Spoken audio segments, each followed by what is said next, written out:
Hello tout le monde, j'espère que vous allez bien. Aujourd'hui on se retrouve pour une vidéo où vous allez savoir tout sur le Spitz ou presque. Donc pour commencer, il faut savoir qu'il y a deux types de Spitz. Donc nous avons d'un côté le Spitz poméranien et le Spitz allemand. Donc ça reste tous les deux Spitz, c'est juste des types.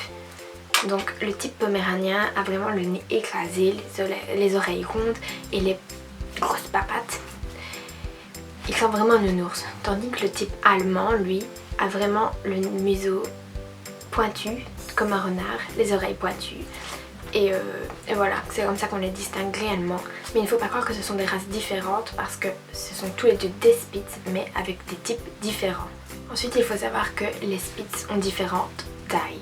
Donc nous avons d'abord le nain qui va de 18 à 22 cm, le petit qui va de 23 à 29 cm, le moyen de 30 à 38 cm, le grand de 42 à 50 cm et ensuite il y a le Spitz loup qui va de 45 à 55 cm. Donc maintenant on va parler de quelque chose de primordial chez les Spitz, ce sont leurs poils. Donc il faut les entretenir régulièrement, minimum une fois par semaine je dirais, mais si vous le faites tous les jours c'est bien aussi. Ce qu'il faut éviter c'est le Furminator. Donc le Furminator c'est une brosse qui arrache les poils en fait et ça arrache le sous-poil du Spitz. Or il ne faut jamais arracher le sous-poil du Spitz car c'est ce qui lui permet de réguler sa chaleur. C'est juste que je vous conseille comme brosse, c'est vraiment les brosses à poils de sanglier. Je vais vous mettre une petite photo ici et voilà, ça démêle bien, ça donne du volume et grâce à ça, ça n'enlève pas le sous-poil parce que le sous-poil c'est en grosse partie ce qui fait le volume du Spitz. Il ne faut surtout pas oublier de couper les griffes des Spitz parce que comme n'importe quel chien, s'ils deviennent hyper longs, ils peuvent se blesser avec en courant ou alors carrément se les tourner dans la peau. Maintenant, au niveau des oreilles, il faut penser à le faire au moins une fois par mois. C'est super important. Donc pour ça, il suffit de tirer l'oreille délicatement vers l'arrière pour qu'elle s'ouvre et y glisser quelques gouttes de lotion nettoyante pour les oreilles. Donc le brossage des dents, généralement les dents se lavent grâce au fait qu'ils mangent des aliments secs et durs, mais un petit brossage de dents ne fait pas de mal, donc il y a des brosses à dents exprès pour les chiens avec des dentifrices exprès également. Au niveau du bain, eh bien le Spitz n'a pas vraiment d'odeur, donc il n'a pas vraiment besoin de se faire laver tout le temps. Maintenant il y a plusieurs avis là-dessus, je vois qu'il faut le laver une fois par mois, d'autres une fois par an. Moi je le lave vraiment quand il faut, donc quand madame ou monsieur s'est roulé dans la boue ou voilà des choses ainsi, j'ai pas vraiment une date précise ou oh c'est toutes les 2 semaines, oh c'est tous les dimanches, donc voilà c'est quand il faut.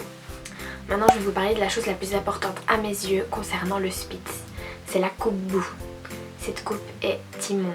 De 1 visuellement c'est laid et de 2 c'est hyper dangereux pour le Spitz car comme je vous ai dit plus précédemment au niveau du brossage, ça arrache le sous-poil si on utilise la mauvaise brosse et cette coupe boue enlève le sous-poil au Spitz, donc le Spitz ne régule plus sa chaleur correctement. Donc voilà, si vous allez chez le toiletteur, dites-lui bien qu'il est exclu de tondre un Spitz. On ne tonde pas un Spitz, on peut lui faire une toute petite coupe comme j'ai fait à Kiko il n'y a pas longtemps. Je vous mets la photo juste ici. Et voilà, sans plus, il ne doit pas toucher au sous-poil. Renseignez-vous bien sur la personne qui va toiletter votre Spitz. Ce serait bien qu'il connaisse la race parce qu'il y a vraiment énormément de catastrophes.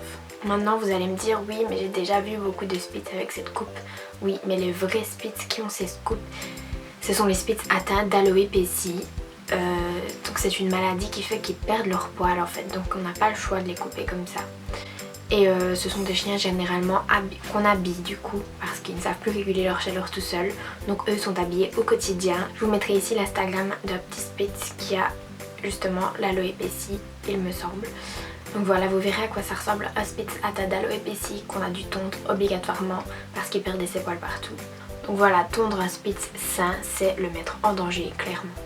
Parce que le sous-poil protège contre le froid, la chaleur, les coups de soleil et tout ce qui va avec. Voilà, la vidéo est maintenant terminée, j'espère que ça vous aura plu et que vous en aurez un peu plus appris sur la race qui est celle du Spitz et que ceux qui ont un Spitz en ont peut-être appris beaucoup plus que ce qu'ils ne savent déjà et que ça les aidera à entretenir mieux leur chien. Merci d'avoir visionné cette vidéo. Bisous.